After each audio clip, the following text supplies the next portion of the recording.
मौन रहना मानसिक शांति, एकाग्रता और ऊर्जा संरक्षण के लिए जरूरी है, क्योंकि यह अनावश्यक शोर को कम करता है, जिससे मस्तिष्क को आराम मिलता है, आत्मचिंतन बढ़ता है और आत्मनियंत्रण व धैर्य विकसित होता है, जो आध्यात्मिक और शारीरिक स्वास्थ्य के लिए लाभदायक है।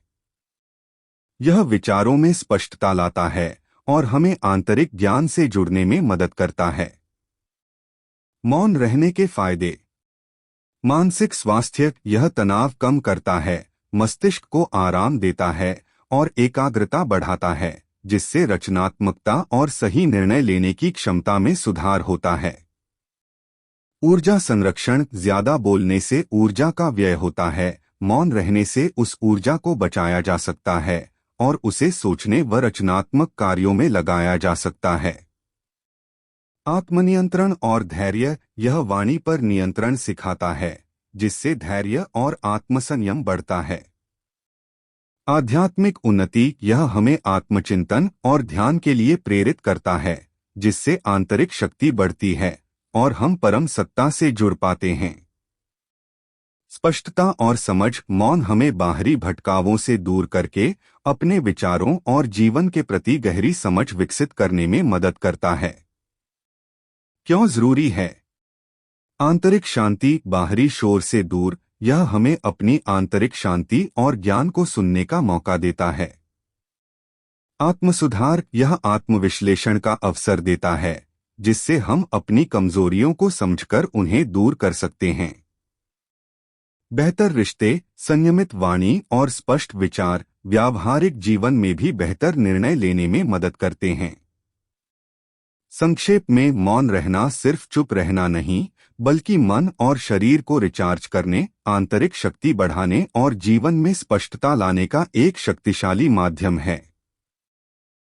मौन रहना मानसिक शांति, एकाग्रता और ऊर्जा संरक्षण के लिए जरूरी है, क्योंकि यह अनावश्यक शोर को कम करता है, जिससे मस्तिष्क को आराम मिलता है, आत्मचिंतन बढ़ता है और आत्मनियंत्रण व धैर्य विकसित होता है, जो आध्यात्मिक और शारीरिक स्वास्थ्य के लिए लाभदायक है।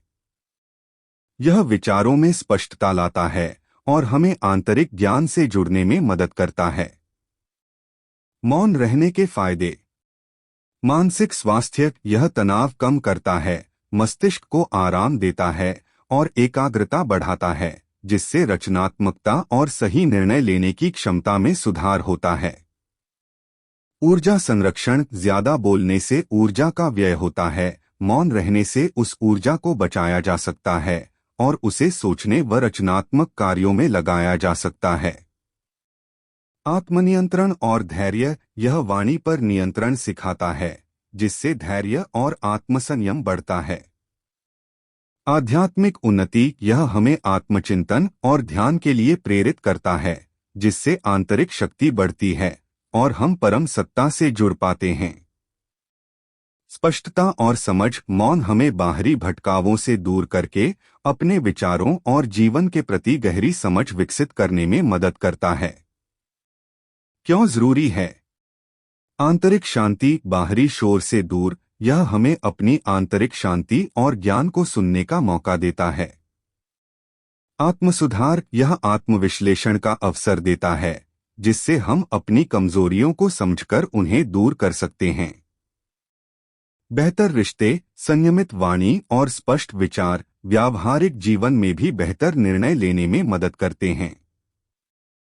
संक्षेप में, मौन रहना सिर्फ चुप रहना नहीं, बल्कि मन और शरीर को रिचार्ज करने, आंतरिक शक्ति बढ़ाने और जीवन में स्पष्टता लाने का एक शक्तिशाली माध्यम है। मौन रहना मानसिक शांति, एकाग्रता और ऊर्जा संरक्षण के लिए जरूरी है, क्योंकि यह अनावश्यक शोर को कम करता है, जिससे मस्तिष्क को आराम मिलता है, आत्मचिंतन बढ़ता है और आत्मनियंत्रण व धैर्य विकसित होता है, जो आध्यात्मिक और शारीरिक स्वास्थ्य के लिए लाभदायक है। यह विचारों में स्पष्टता लाता है और हमें आंतरिक ज्ञान से जुड़ने में मदद करता है। मौन रहने के फायदे। मानसिक स्वास्थ्य। यह तनाव कम करता है, मस्तिष्क को आराम देता है और एकाग्रता बढ़ाता है, जिससे रचनात्मकता और सही निर्णय लेने की क्षमता में सुधार होता है। ऊर्जा संरक्षण। ज्यादा बोलने से ऊर्जा का व्यय होता है, मौन रहने से उस ऊर्जा को बचाया जा सकता है और उसे सोचने व रचनात्मक कार्यों में लगाया जा सकता है। आत्मनियंत्रण और धैर्य। यह वाणी पर नियंत्रण सिखाता है, जिससे धैर्य और आत्मसंयम बढ़ता है। आध्यात्मिक उन्नति। यह हमें आत्मचिंतन और ध्यान के लिए प्रेरित करता है, जिससे आंतरिक शक्ति बढ़ती है और हम परम सत्ता से जुड़ पाते हैं। स्पष्टता और समझ। मौन हमें बाहरी भटकावों से दूर करके अपने विचारों और जीवन के प्रति गहरी समझ विकसित करने में मदद करता है। क्यों जरूरी है? आंतरिक शांति। बाहरी शोर से दूर, यह हमें अपनी आंतरिक शांति और ज्ञान को सुनने का मौका देता है। आत्मसुधार। यह आत्मविश्लेषण का अवसर देता है, जिससे हम अपनी कमजोरियों को समझकर उन्हें दूर कर सकते हैं। बेहतर रिश्ते। संयमित वाणी और स्पष्ट विचार व्यावहारिक जीवन में भी बेहतर निर्णय लेने में मदद करते हैं। संक्षेप में, मौन रहना सिर्फ चुप रहना नहीं, बल्कि मन और शरीर को रिचार्ज करने, आंतरिक शक्ति बढ़ाने और जीवन में स्पष्टता लाने का एक शक्तिशाली माध्यम है। अव्यवस्था से बचें। एक समग्र दृष्टिकोण। अव्यवस्था के कई रूप हैं। भौतिक अव्यवस्था, जैसे अप्रयुक्त वस्तुएं या अस्तव्यस्त कार्यस्थल, हमारा मन भटकाती है और ऊर्जा व्यय करती है। डिजिटल अव्यवस्था, जैसे जरूरत से ज्यादा ऐप या अधिसूचनाएं, नोटिफिकेशंस व छोटी मोटी जानकारियां, हमारा ध्यान भटकाती है। इसी प्रकार जब हम हमेशा बहुत ज्यादा व्यस्त रहते हैं, जिसमें हमें बहुत सारी जिम्मेदारियां पूरी करनी होती हैं, तब हमें चिंतन करने और स्वाभाविकता के लिए बहुत कम समय मिल पाता है। भावनात्मक अव्यवस्था, किसी नाराजगी पर बहुत देर तक सोचते रहना, अनसुलझे झगड़े और अत्यधिक भावनात्मक जुड़ाव भी हमारे अंदर की काफी महत्वपूर्ण जगह को घेरे रहती है। मानसिक अव्यवस्था, जैसे किसी को प्रभावित करने की लगातार कोशिश या किसी बेकार की जानकारी को याद करते रहना या फिर किसी स्थिति को अधिक अच्छी तरह से समझाने के लिए उसमें किंतु परंतु जोड़ना, जो अन्य सभी के लिए बिल्कुल स्पष्ट है, वर्तमान में जीने की हमारी क्षमता को बाधित करती है। अव्यवस्था से अपने आप को दूर रखकर हम मौन रहने के रास्ते खोल देते हैं, जिससे हमारी केंद्रीयता बढ़ती है। कम से कम चीजों में संतुष्ट रहना, समय प्रबंधन और भावनात्मक अनासक्ति केवल व्यावहारिक उपाय ही नहीं हैं, बल्कि ऐसे परिवर्तनकारी अभ्यास हैं जिनसे जीवन के सभी पहलुओं में सामंजस्य आता है। मौन रहने का उस स्थान से बहुत गहरा संबंध है जो हम अपने अंदर और बाहर बनाते हैं। भौतिक रूप से देखा जाए तो एक व्यवस्थित वातावरण में शांति और सुव्यवस्था प्राप्त होती है। जब हमारे आसपास के वातावरण में उथल-पुथल होती है, तब हमारी आंतरिक अव्यवस्था साफ झलकती है और बढ़ती है। अपने स्थान को व्यवस्थित करके, भले ही वह हमारी मेज हो या फिर डिजिटल उपकरण, एक सहजता का एहसास होने लगता है, जिससे हमारी केंद्रीयता बढ़ती है। अपने अंदर रिक्त स्थान बनाने के लिए हमें अनावश्यक भावनात्मक भार, पुरानी घिसी-पिटी मान्यताओं और अत्यधिक मानसिक शोर को छोड़ना होता है। हार्टफुलनेस एवं माइंडफुलनेस ध्यान की तकनीकें और डायरी लेखन हमें विचारों पर बिना आसक्ति के गौर करने में सहायता करते हैं।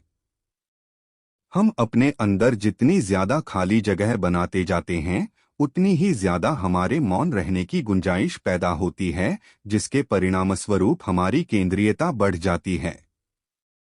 एक ऐसे कमरे के बारे में सोचकर देखें जो कचरे और बेकार के सामान से खचाखच भरा हुआ है और जिसमें रहना दूभर है। उसमें से कचरे के कारण उत्पन्न स्पंदन ही निकलेंगे। क्या हम चीजों को बिस्तर के नीचे छिपा रहे हैं? क्या हम उन चीजों का, जिनका हम कभी इस्तेमाल नहीं करते, कोने में ढेर लगा रहे हैं, जिन पर बस धूल ही जमा हो रही है? ये सब भय, भ्रांति, अस्तव्यस्तता और केंद्रीयता की कमी दर्शाते हैं। ये वैचारिक स्पंदन जो हमारी रखी वस्तुओं से उत्पन्न होते हैं, हमारे मन को निरंतर प्रभावित करते हैं जब हम वहां जाते हैं। इस तरह हमारे मन के रिक्त स्थान पर बार बार अतिक्रमण होता रहता है। एक अव्यवस्थित कमरे की तरह एक अव्यवस्थित मन अलग अलग विचार व असंसाधित भावनाओं की कर्कश ध्वनि की तरह हैं। इनके कारण मन में शोर पैदा होता है, जिससे हमारा आंतरिक क्षेत्र दूषित हो जाता है, आंतरिक संकेत हम तक पहुंच नहीं पाते और चीजों को स्पष्टतः देखने की हमारी क्षमता कम हो जाती है। केंद्रीयता का अभाव हमारी स्थायी दशा और अस्तित्व की अवस्था बन जाता है। वीडियो पसंद आई हो तो लाइक शेयर और चैनल को सब्सक्राइब जरूर करें और प्यारा सा कमेंट में राधे राधे जरूर लिखें।